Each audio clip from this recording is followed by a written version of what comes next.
Hey guys, welcome back to the channel. My name is Radium, and today I have the final episode of my Terraria Druid playthrough for all of you from Mod of Redemption. Now, quite frankly, I haven't been uploading much on this series, mainly because I've been working on something very significant. But I just decided I should finish this series off, and what better way to do that than, a 5-episode series, which is perfectly respectable in my opinion. With that said, however, we managed to make an extremely good amount of progress last time. In fact, we managed to defeat Patient Zero before defeating the Omega Obliterator, which I'm doing straight away in this episode. So I have a bunch of items actually, because obviously farming off camera is the name of the game here. I'd rather not continue this series for longer than it has to. But mainly it's just obtaining items like the 20 life fruits required to get to 500 health so I can consume the medic kit, which is a Patient Zero drop. Okay, there's those. Okay, we've got one life fruit left, which will be used for something later on, and boom, medic kit. The extra health is going to be really helpful, and yeah, just being honest, it's going to be amazing. But yeah, that's a pretty good start. This is going to be some sorts of a boss rush, because there isn't too much content to do at this stage. But one of the most significant things is the Omega Radar, which summons one of the Velish Overlords, the only one we haven't fought so far, which is the Omega Obliterator. So I guess we should just turn it to night and give it a go. I don't actually remember this boss too well, but I think it tries to kill you, like, instantly. Yep, I was correct. I'm very happy that it didn't kill me again. But, I'm kind of excited to try this, because, this weapon is actually amazing. Okay, then I guess the fight begins. Again, this is a very bizarre fight, but I'm kind of comfortable with the gear I have, even though, obviously, as you can probably see, I'm out of experience. I haven't been playing too much Modded Terraria recently, but that's okay. So at least I get to use this thing again, and this weapon is a sight to behold. It's honestly amazing. The extra regeneration will definitely be good for this as well, namely because of the amount I've been preparing and the good armor we have, which is post-Moonlord gear. And yeah, it's exactly what I should be using at this stage anyways, without killing Patient Zero, which I did not expect to do first try last time. Regardless of that fight, it's pretty much viewed as the most significant thing in this mod in my opinion, but this is still a really fun fight to do, although not even like the penultimate boss or anything, it's just great fun.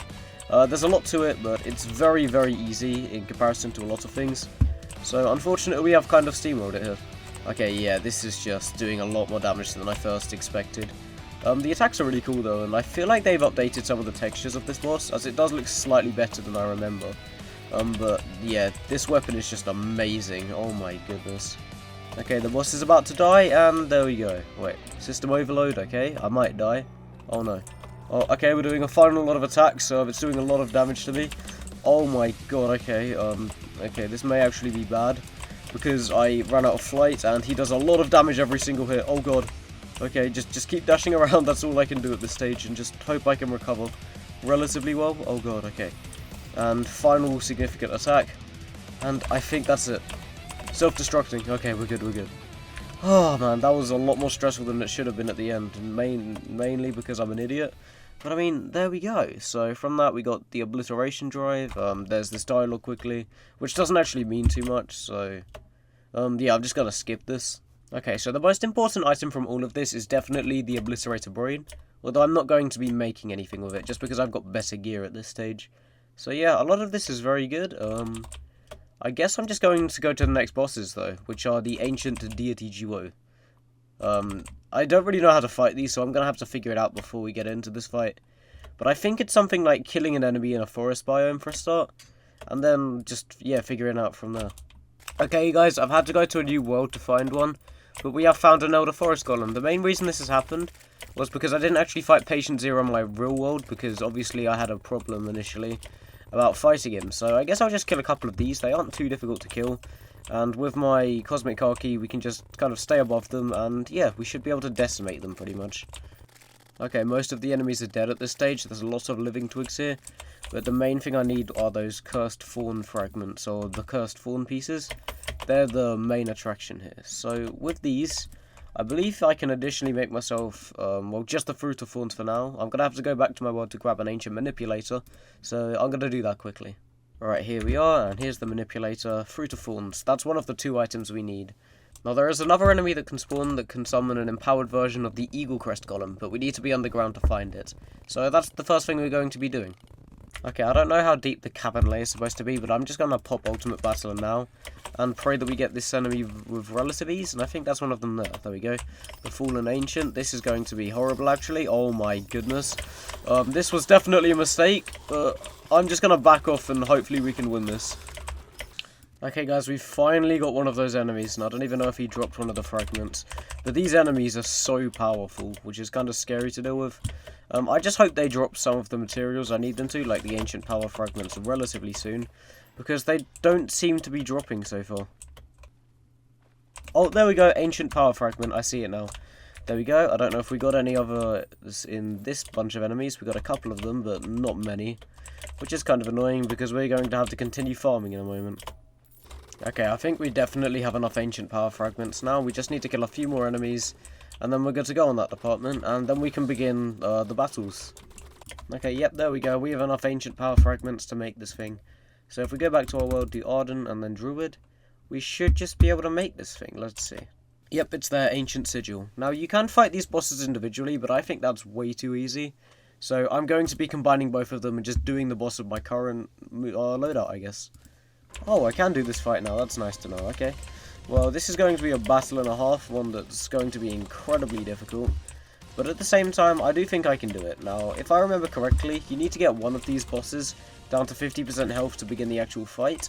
And it's just empowered versions, or like buffed versions of the bosses we've seen throughout this playthrough already. And the 2 bosses that are being buffed, both Fawn, Bane of the Forest, and the Eagle Crest Golem, are ones that we did in pre-hard mode, so they are significantly stronger now. Okay, these guys do a lot of damage, but the poison effect is minimalistic, and we are good to recover pretty much. So we can just spam Fawn until it gets to half health, and then the actual fight can start. One more thing you may notice, there is no Mod of Redemption music in this part of the playthrough at least, and that's because all of the music from Experience is copyrighted.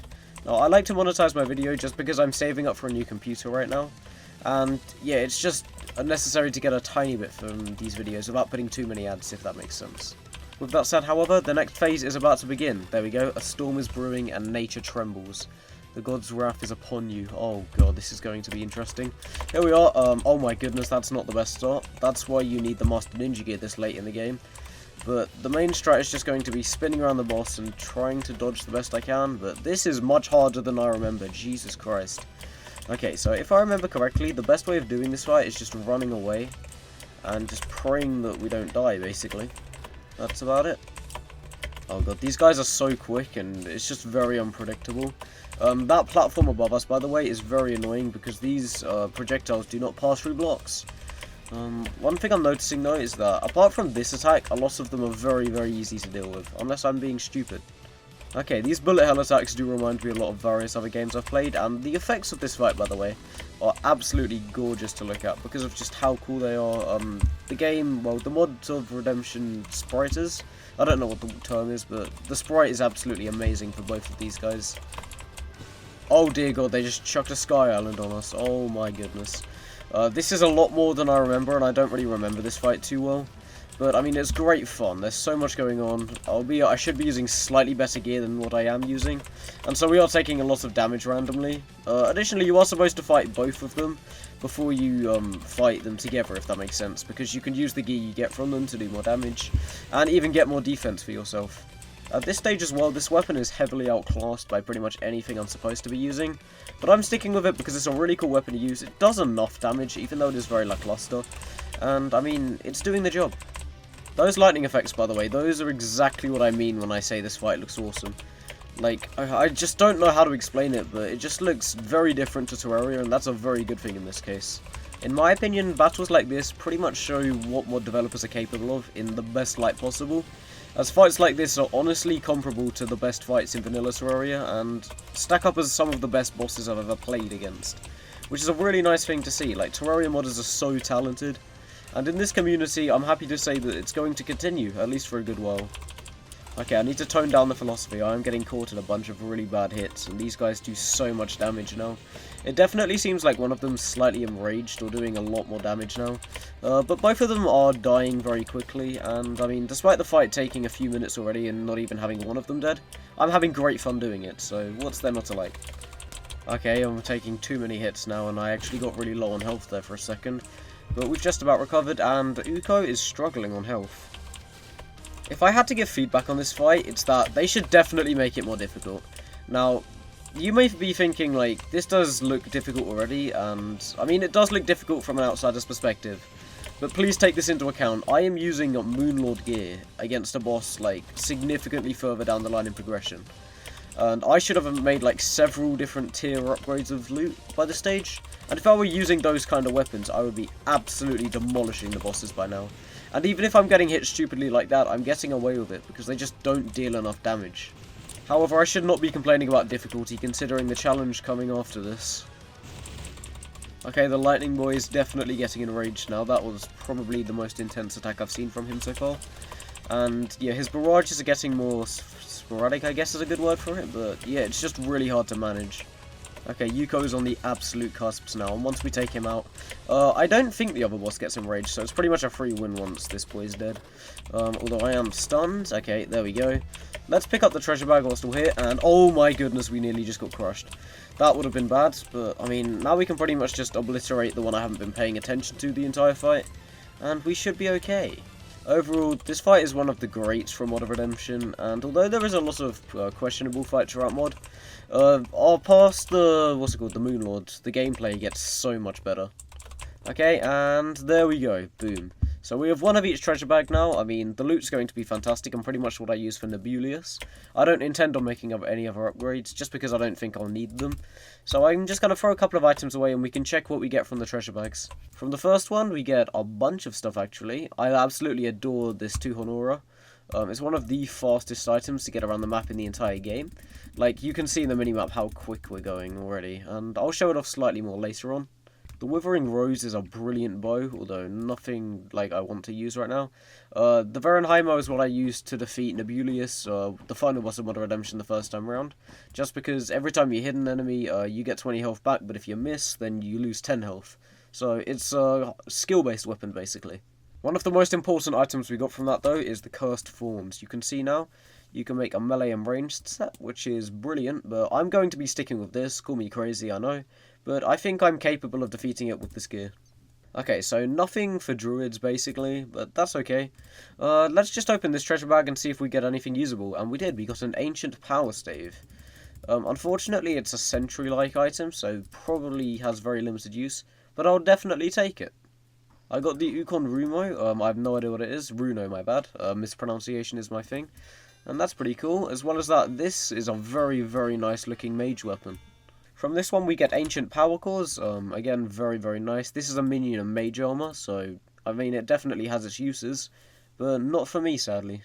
Sadly, that pretty much means that we have to go into the fight with a very similar loadout sadly. I'm going to check the Ancient Deity duo to see if they have any other druid items that they could offer me, but it does not look good. Okay, so we genuinely just have to fight it with the current loadout. Okay, so the next step I have to do is find a Star Serpent. This is to find the galaxy stars that summon Nebulius, again the final boss. They are quite rare, so I'm just flying through the sky of Ultimate Battleron, and hopefully we can find one relatively quickly. But yeah, they do seem quite scarce. Oh boys, we have a Star Serpent. Okay, it's mixed in with a lot of annoying enemies, but we can take it away from everything else because it's so quick, and yeah, we can just kill it in our own time. Again, this is going to take a while, but yeah, it's very agile comparatively to like a Withen. And obviously it's a lot tankier with a lot more health, and it's very quick. Okay, there we go, we got 5 galaxy stars from that one. All I need is 20 of them, and then we're good to go. And additionally, I just made this thing. I don't know what it does, but that's awesome. There's a attack helicopter here to kill. I have no idea why I did that. Okay, this is Star Serpent number 2. There we go. This one drops 7 galaxy stars, and I believe we need 20 to summon Nebulius. Okay, that's number 3. Okay, we only need 1 more kill now, and then we're good to go. And I guess the final boss is among us. And that should do it. There we go. So we've got 21 galaxy stars.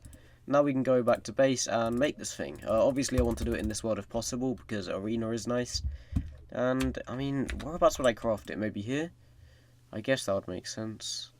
Okay, I need to make it as an ancient manipulator, but I actually spent too much of my Luminite stupidly. Now we can definitely make it, because that's more than enough to make this item. And there it is, the Galaxy Stone. It summons the boss. It's only usable at night as well, which is absolutely fine, because I'm pretty sure it darkens everything anyways, rendering my choices useless. With that said, though, let's turn it to night, and let's just give this a go.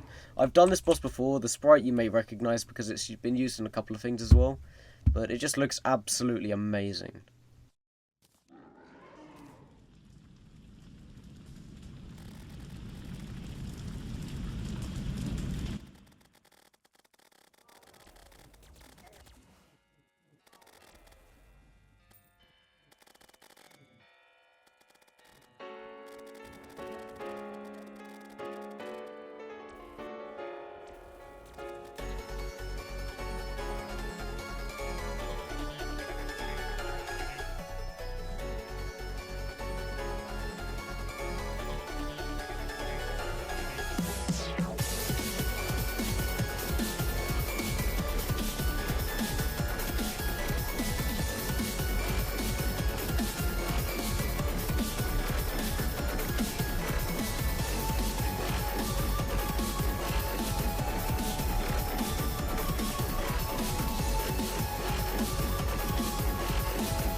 Well, guys, on that note, I feel like, first of all, that was really good fun to do.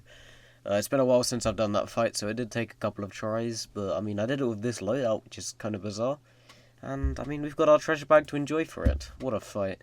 So, from that, we got the Starfruit Seed Bag, which looks like a pretty good stave. I've never used it before, and I can definitely see that being good, so I'm just going to replace my Stave of Life now.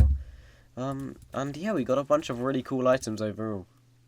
We additionally got the Galaxy Heart, which permanently increases our maximum life by 50, although max health does not mean anything now, because, you know, it's the end of the game. I'll also eat the ham sandwich. I don't know what that does, but I mean, that's pretty cool. But, I mean, that's pretty much it. On that note, that's pretty much the end of the series. I don't really have much else to say, because I've been preparing a lot for other things, and quite frankly, it's just going to take a while to figure that out. But yeah, I guess thank you all so much for watching. If you did enjoy, then feel free to leave a like and subscribe if you haven't already. And as always, I will see all of you in the next one. Peace out, guys.